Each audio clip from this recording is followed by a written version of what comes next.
Yeah. Okay. So the recording started. Okay. Yeah.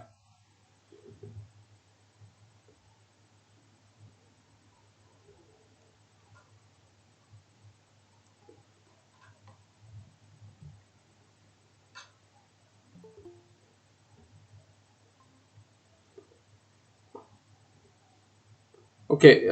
Is my screen visible?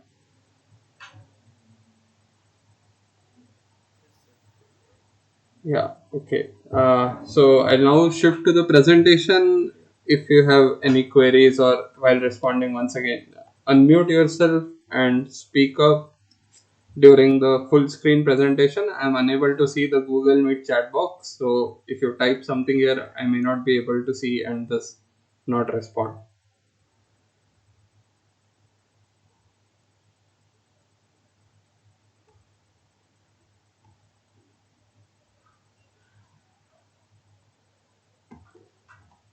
Okay, so before we begin, this this week we have the tutorial for the week 2 content. In week 2, Professor Ajit covered uh, transformation from stress matrix transformation from one coordinate system to another, equations for linear momentum balance and angular momentum balance. In angular momentum balance, we also had derivation based on certain strong assumptions, and then finally I think the last topic that was covered was stress stress in case of fluid at rest. So yeah. Okay, so here we have a few questions from the said content, and we'll go through them together. Okay, so yeah, the annotations are visible, right? Yes, sir. Okay. So the first question is, which of the following statements is true for a tensor equation? The tensor equation that is given is tensor A, first order tensor A or vector A is equal to second order tensor R into first order tensor B. So the equation given is A is equal to R into B. So in this particular tensorial equation, as you can notice, there is no specific coordinate system being used. It's simply a tensor equation. A is equal to RB. So this equation should be valid for any coordinate system. Is this clear? Yes, sir. Once I think someone else is joining. Oh, okay. Yeah. Sorry. So okay. The second problem given below is an equation that transforms stress matrix from E1 E2 E3 coordinate system to E1 at E2 at E3 at coordinate system. So I think it's not very clear. I'll write it here. So the stress tensor sigma written in matrix form for the coordinate system E1 E2 E3 hat is equal to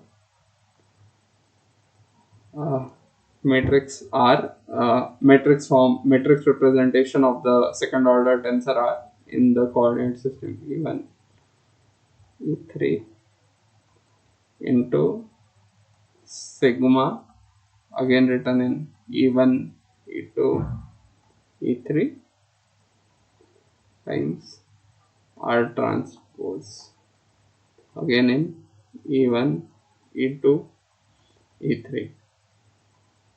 So this is the equation that is given, and we are asked a few questions about the tensor R. So is R an orthogonal tensor? It is a tensor, I think, which is used for change in the coordinate axis. Actually, in case of rotation. So, okay. So I think first, we need to clarify.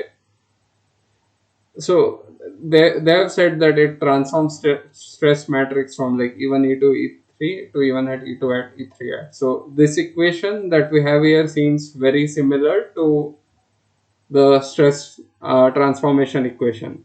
So the stress transformation stress matrix transformation equation. Sorry, let me rewrite this. Suppose you have a vector. Suppose you have a tensor R1 which takes vector unit vector EI to unit vector EI hat. For this case, we can write the transformation equation from coordinate system EI to EI hat as stress in the EI hat coordinate system is equal to R1 written in EI transpose sigma written in EI times R. Again, R1 again written in EI. So as you can see, the given equation and this transformation equation, they are very similar with one key difference. This R, the given R written in the coordinate system E1, E2, E3 is actually being replaced by R1 transpose written in E1, E2, E3. So Sir, what? but it is Huh? symmetric now. So R transpose is nothing but R. No, R is not symmetric. Okay, so sigma, the stress tensor sigma, this is symmetric when written in any coordinate system. Stress matrix is symmetric. R isn't necessarily symmetric. R is orthogonal if you remember. That is, you have R into R transpose equal to I. R is orthogonal and R also has the property that its determinant is 1. So this was the very definition that I think we encountered in the first or the second video lecture itself. Sir, Hmm. this R tensor is nothing but cos theta sin theta 0, sin theta cos theta 0, and 0, 0, 1. Is that R is nothing but that matrix? Uh, I think so. What we'll do is the example that you're saying is something like this. You have E1, you have E2, and you have E3. Then you have E1 hat, E2 hat, and E3 hat are the same, and this angle is theta, right? You are saying for this particular case. Yes, So, sir. so we know that R into say EI is equal to EI hat. This is what we know. In this case, if you calculate the components of R, if you remember, for a second order tensor C, its mnth component is C times En dot Em. Do you remember this equation?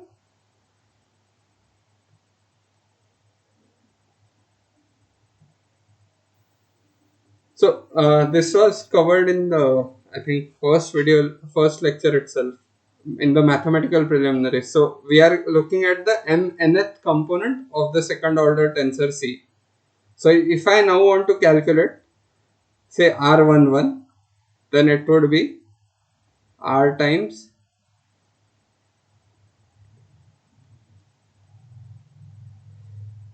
R times E1 dot E1, but R times E1 is say E1 hat dot E1.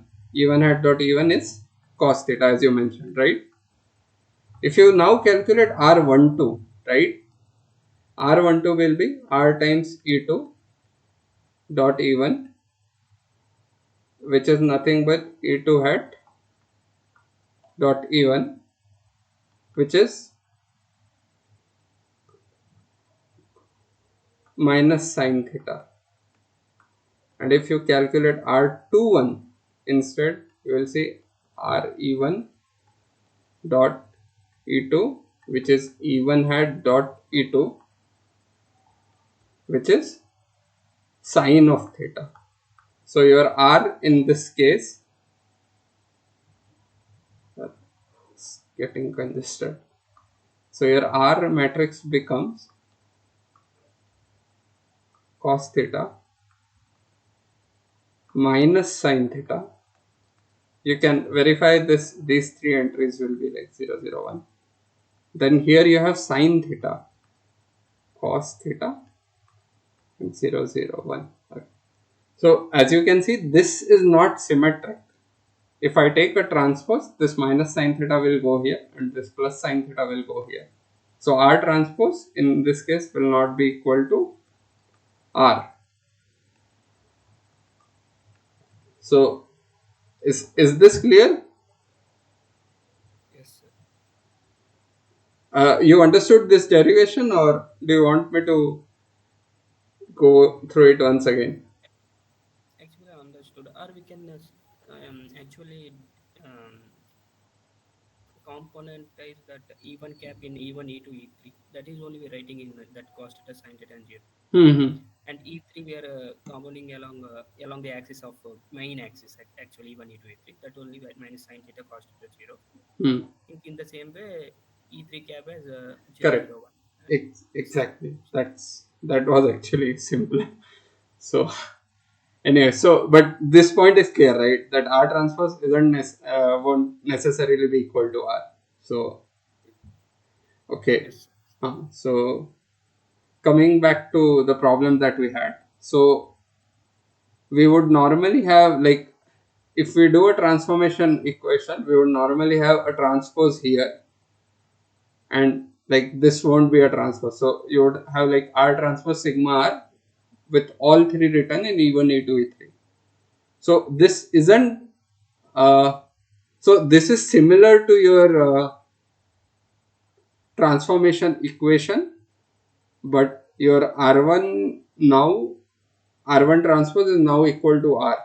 So if I take R1 to be my tensor, transforming EI to EI hat, what we can see now is that R1 transpose is actually equal to R in this equation.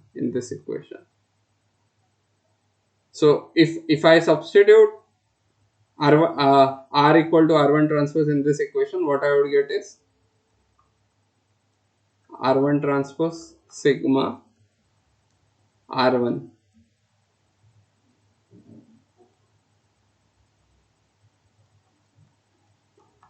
This is an EI hat coordinate system, whereas all of these three are in EI coordinate system.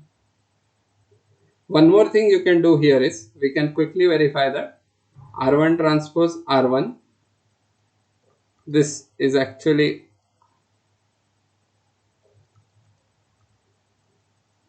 so this is also I, and it's similarly determinant of R1 would be equal to determinant of R transpose, which in turn is equal to determinant of R, which is 1. So this R, so this R transpose expressed in the E1, E2, E3 coordinate system, so whatever matrix representation we obtain, this is actually transforming EI hat, EI to EI hat. This R transpose is actually transforming.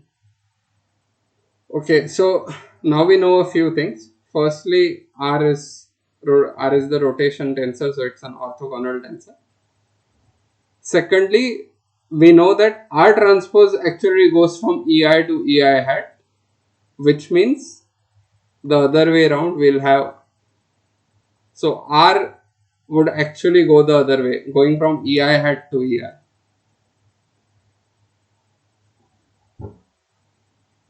Okay, so did you guys get this, or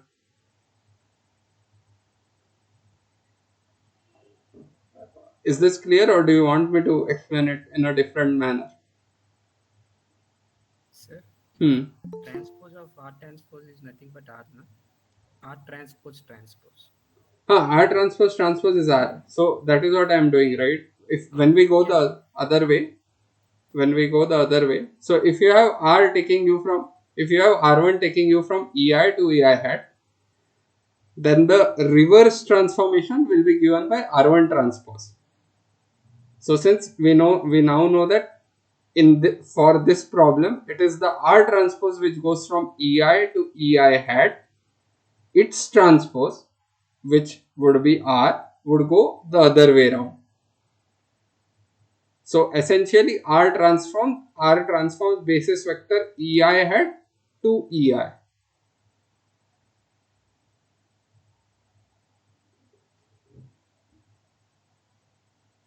Yes. Is this clear? Yes, sir. It's like multiplying on left side of sigma with R transpose and Hmm. right side of that sigma with R. Correct. So in this equation, so if we multiply R1 transpose, pre-multiply with R1, so you'll have R1 sigma E equal to sigma R1, and then you post multiply with R1 transpose, then you will end up with an R1 transpose here. So R sigma R1 transpose. R1 sigma R1 transpose, sorry, going the other way around. Okay, so if this is clear, I'll move on to the next one. Okay, suppose we want to write a stress matrix at a point in the E1 E2 coordinate system, and we know the traction components along the E2 plane. So so we want to write stress matrix in the E1 E2 E3 coordinate system, and it's given that we know the traction T2, which would be the second column of the stress matrix. So how many components are still unknown? 4. Okay, so uh, how did you arrive at that? As we know that stress tensor matrix is symmetric by balance of angular moment. Correct. From A and B, we have, from angular momentum balance we have sigma equal to sigma transpose, like matrix representations are symmetric. So whatever values you have, so here you will have say T21, T22 and T23. You will also have, since you know this, you will know T21, sorry, T12, and from this you will know T32. So these two are same, and these two are also same. So four values are left, but if you observe, this value will be same as this value, because these two are because as we mentioned, this matrix is symmetric. So what you would have is T1. T31 equal to T13 exactly. So the remaining values are, so if we write down all the remaining values, we have T11, T13 equal to T31 and T33. So only three values, because of symmetry one value is less. Okay, so off diagonal, the fourth problem is off diagonal elements for a stress matrix at every point inside the fluid body at rest R. So, Some constant actually. Pressure, nothing but. so if we write the stress tensor for a fluid body at rest, you have sigma equal to say minus p times identity tensor I, second order identity tensor, right? Zeros. Exactly. So if you write this in matrix form, you have something like minus p 0 0 0 minus p 0 and 0 0 minus p. The off diagonal terms are all zeros. These are the off diagonal terms. Okay, quick question. Will they be 0 only in the even E2, E3 coordinate system, or will they be 0 in any coordinate system? Will be zero in any coordinate system actually. Correct, because as we discussed in the first problem itself, this is a simple tensorial equation and there is no mention of a coordinate system anywhere. So this should hold true always. So these terms are 0 in all coordinate systems. Also, these off diagonal terms are obviously the shear components of the traction. You have normal terms along the diagonal, and shear terms away from the diagonal, which are still 0 in the even E2, E3 coordinate system. Okay, so fifth problem is which of the following is true for the stress matrix? So they are asking about stress matrix, not stress tensor. Okay, so is it orthogonal? So what is orthogonality? We discussed earlier that the rotation matrix is orthogonal. So if a matrix is orthogonal, then you will have A into A transpose equal to I. So do we see stress matrix following this sort of property? No. Correct. So stress matrix is not orthogonal. Uh, is it symmetric? So symmetry is Yes. A is equal to A transpose. This is symmetry, and we do observe that stress matrix is symmetric. Can you quickly say where this comes from? Angular momentum balance. Correct.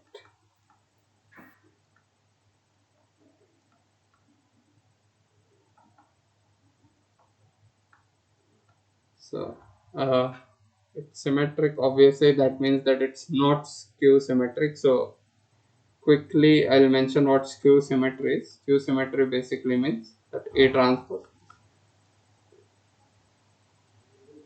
minus of A.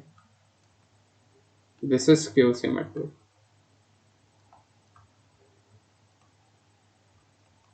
So in the case of symmetry, you'll have a relation like Aij equal to Aji, and in skew symmetry, you'll have Aij equal to minus Aji.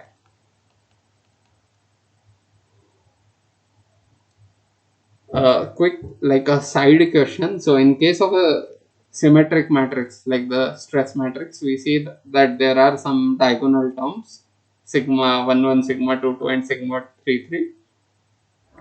Do you have any idea what happens to the diagonal terms in a skew symmetric matrix? That is when I is equal to j. Those are actually shear stress components, and Uh, the diagonal terms are normal stress components Huh, along the matrix. this is correct. So what you mentioned is true for the stress matrix. I'm asking a slightly different question. So here I have defined something called a skew symmetry property. Can you look at this and say what should be the, say, for like this particular matrix? Can you say something about the diagonal terms like a11, a22, and so on? Zero. Yeah, correct, exactly. It's an interesting thing. So okay, so we move on to the next problem. So this problem asks, for a static problem, how many scalar unknowns are we left with in the linear momentum balance equation if we use results obtained from the angular momentum balance in the linear momentum balance equations, given that the body forces are known? Okay, so I'll quickly write down the equation for linear momentum balance. you have a summation I is equal to 1 to 3 partial derivative of the stress tensor with respect to, say, the coordinate I,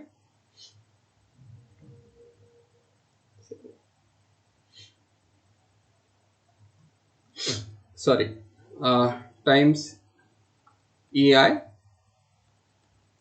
plus B minus rho A equal to 0.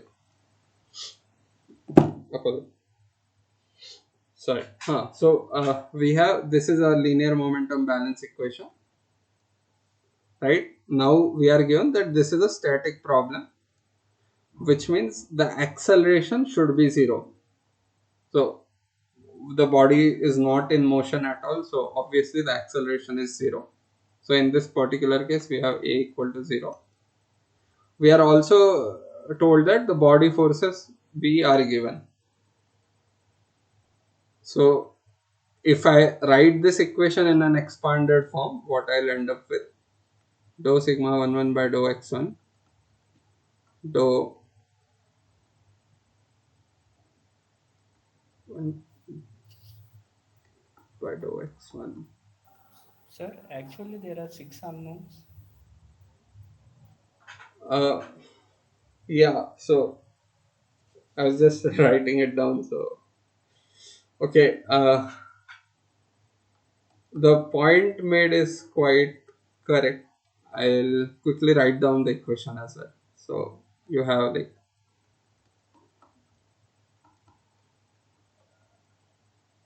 sigma 2 by dou x2 dou tau 2 by dou x2 plus dou tau 1 by dou x3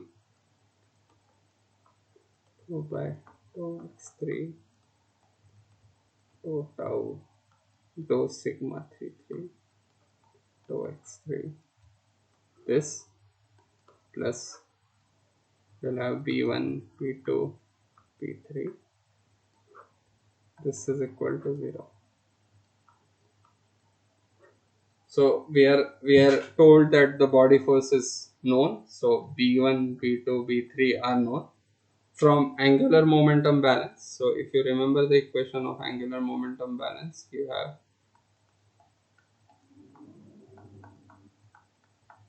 this is equal to 0. So from this we actually see that tau 21 is tau 12, tau 31, tau 13, tau 23 is tau 32. So this is a independent term, this is another independent term, this is another independent term. Now these two terms are linked. If we know tau 32 as a function, then these two are known. Similarly these two are linked. So again, if you know tau 21, tau 12 is also known, and finally these two are also linked. So as someone mentioned, there are indeed 6 independent scalars in this equation. Sir, here body Huh. force is nothing but density at the point that particularly we are considering into gravity. So Sir, yes, for a case, sorry, for the case where you are only looking at, say, mechanical loading in a material, you can say that if, for example, the material is, for whatever reason, has a uniform charge density and there is an external electric field applied to it, then the body force will also have characteristics of that. So body force physically is like whatever force that acts on like each individual particle. So as you mentioned, for the mechanical case, the only force that we would consider is like the force of gravity. So you'll replace it with the rho g. okay, sir.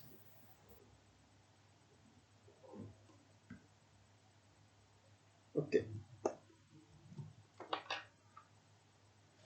So the seventh problem. Suppose we have a general stress matrix in the E1, E2, E3 coordinate system a new coordinate system is obtained by rotating the original coordinate system by 180 degrees about the E2 axis, and the stress matrix in the new coordinate system is evaluated. Now, which of the following is true?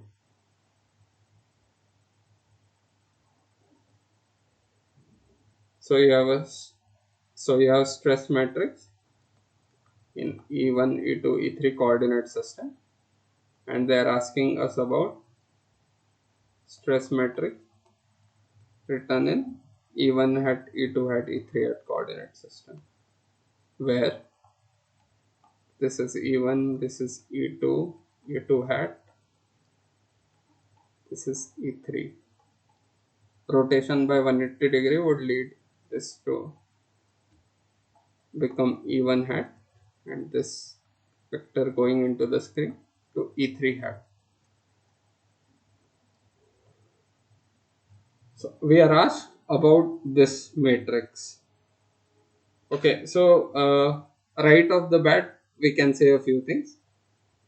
Firstly, if we are looking at tensor T1, traction T1 which acts along E1, then you can say that the traction T1 hat is, as we know from Newton's third law, it acts. Not Newton's third law.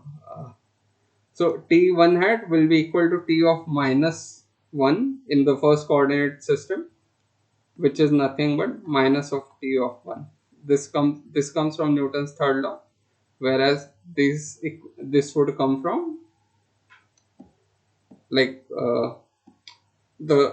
observing how the coordinate system is. Like this is 1, this is minus 1, this is 2, this is minus 2, 3 and minus 3. So we know that if we know T1, we can calculate T1 hat. Similarly, we can calculate T3 hat to be equal to T of minus 3, negative third axis, which is minus T of 3. So we now know, if we know sigma, we actually know tractions T1, T2 and T3, and from that we can calculate T1 hat, T3 hat, whereas T2 hat will remain unchanged because the direction is essentially the same. If we now want to calculate, say, the ij,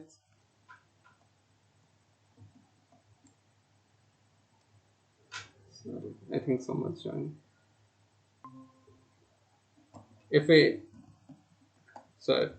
if we now want to calculate the ij component of the stress tensor, a stress matrix represented in the E1 hat, E2 hat, E3 hat coordinate system, then this will be equal to the tensor Tj, traction Tj hat times direction Ei hat. So if we do sigma hat 1 1, this will be nothing but T1 hat dot E1 hat, which is minus T1 dot minus E1, which is sigma 1 1. Similarly, if I do sigma 1 2 hat, it will be T2 hat dot E1, which is T2 dot minus E1, which is minus tau 1, tau 2 1, tau 2 1. Similarly, if I calculate sigma at 1 3, it will be tensor traction T3 hat dot E1 hat, which is nothing but minus T3 dot minus E1, which is tau 3 1. So your first column of this matrix would look like sigma 1 1 minus tau 2 1, tau 3 1. We can use symmetry and write tau 2 1 this is tau 21 is nothing but tau 12 from angular momentum balance. So this essentially is minus tau 12, and tau 31 again from angular momentum balance you can write it as tau 13. Now if I look at the traction, say component sigma hat 2 2, it will be t2 hat dot e2 e2 hat, which is nothing but t2 dot e2, which is sigma 2 2. If I do sigma hat 2 3, it will be t3 dot e2, which is minus t3, sorry, t3 hat dot e2 hat, which is minus t3 dot e2, which is minus tau 32. So this becomes minus tau 32. This by symmetry this will become again minus tau 32. So oh sorry, by symmetry this is again minus tau 3. Sorry.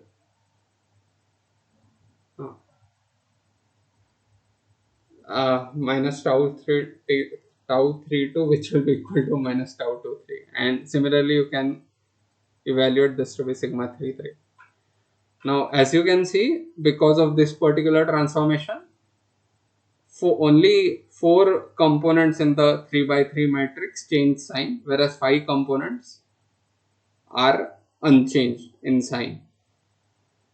So what first option says that the second row of the stress matrix remains unchanged after the change of coordinate system. So this is not true. The second row has clearly changed. Similarly, second column also has changed. So the option B is also not true. Third says that only the diagonal elements, which means these 3, remain unchanged. Again, this is also not true since tau 31 and tau 13 remain unchanged. So you end up with the fourth option.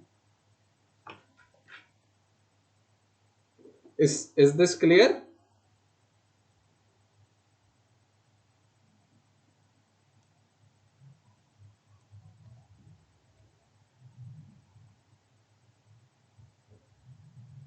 Yes, sir.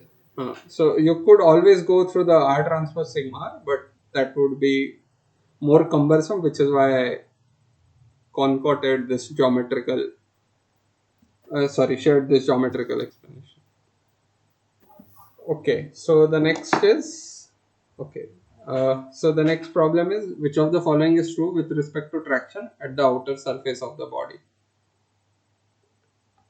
So traction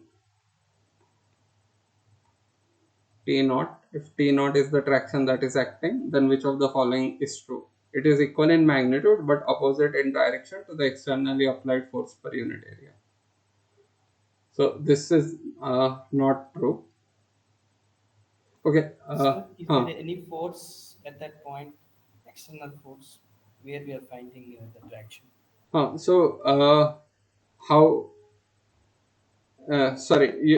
External force near this point, is it? Point P. Yes, sir. Okay. So if you remember, like in the class, this pill box was taught. So we take like a pill box, a very very small box around this point P inside the body, and it has very small thickness and very small length and breadth dimensions. And then when we do a limiting term, that is we shrink this area and this thickness both, so that we end up with the point P, which is the point where external load is applied. We see that this traction is actually equal in magnitude as well as direction to this applied force is actually equal in direction and magnitude to the traction that is generated at this point from internal forces. So essentially the internal force traction is same as the externally applied force. Is this clear? Yes. Okay, so Ninth problem. When we derived the angular momentum balance using the simpler method, what strong assumption did we use? So, Trax- Tractions do not vary on the surface of the cubed. correct. So, for the simpler method, we assume that distractions are essentially constant. So, whatever tractions we have at this face centers, they are essentially constant. They do not vary along the face. And the final problem for today, which of the following is true regarding stress equilibrium equations? So, okay, we'll start with the first option. Do they help us find the stress distribution in a body? So, stress equilibrium equations were LMB and AMB. Do they help us find stress distribution inside a body? Yes. Yeah. So, if we look at it, we have like equations involving tensor, stress tensor sigma. We have these equations. So, we have certain relations for stress tensor sigma which we can use to find what exactly value what values it takes. Okay, can they be solved without boundary conditions if we use only LMB and AMB? So if we only use angular momentum balance along with linear momentum balance. No. Correct. As we saw earlier, we still, even if we know the, say, like the body force, and in the static case, we still end up with six unknowns. So, 6, but we have only 3 equations. yeah, exactly. And are they derived using Newton's law, Newton's second law? Uh, are they? Angular momentum is balance is by Newton's second law. Yeah. So stress equilibrium, by stress equilibrium equation, which is this? Yes. So it is essentially, yeah, derived using Newton's second law. Okay, so these are the problems I had for this week's tutorial. Are certain concepts clear?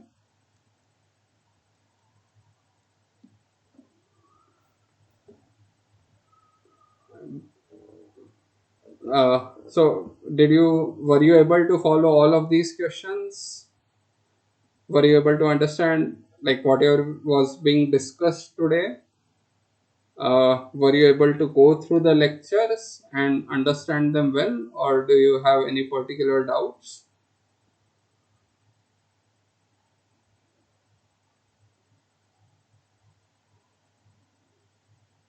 Okay, so I'm assuming that most of you are able to follow the lectures, and based on the response that I got during this tutorial, it seems that you are able to follow it to a good extent. If in spite of that you have some problems, you can ask now. Otherwise, if while solving or discussing or seeing a particular lecture of any doubt comes up, kindly use the discussion forum. I look at it almost every day, so not almost, rather every day. So if you have any doubts, post there. I'll be happy to answer them, and hope you are liking this course. And see you in the next week's lecture if there are no more questions. Sir, I have doubt in actually Okay. in Hmm. coming week's lecture. Can I ask? Sorry. I have doubt in coming weeks, like in extension, torsion, and inflation in the hollow cylinder. So what doubt do you have? Actually, in torsion of in the solving, we neglected gravity there. Same we take stress equilibrium equations there, Mm-hmm. and we neglected body force. Mm-hmm.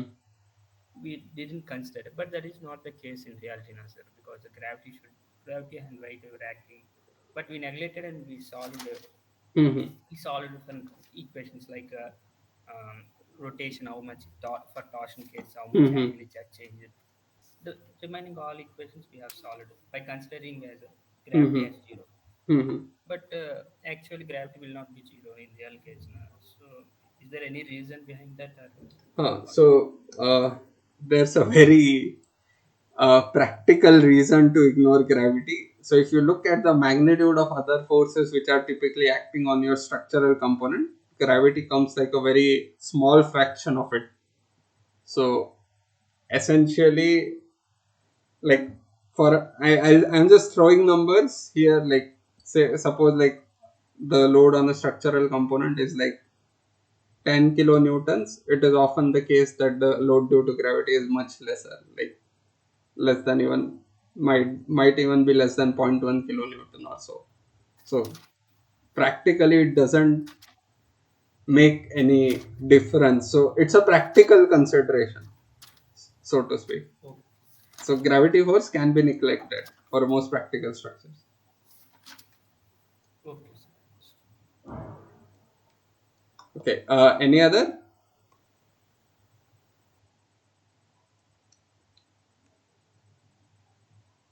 Okay. So if not, then I'll close it. So thank you for attending today's lecture and participating very eagerly. I enjoyed taking this and hope you take away something from this as well. Do continue with your learning, and in case of any doubts, make use of the discussion forum. If not, you can ask me here as well. I'll try my best to answer them here as well. Okay, thank you. Bye bye. See you in the next week. It's next Tuesday, same time, every Tuesday.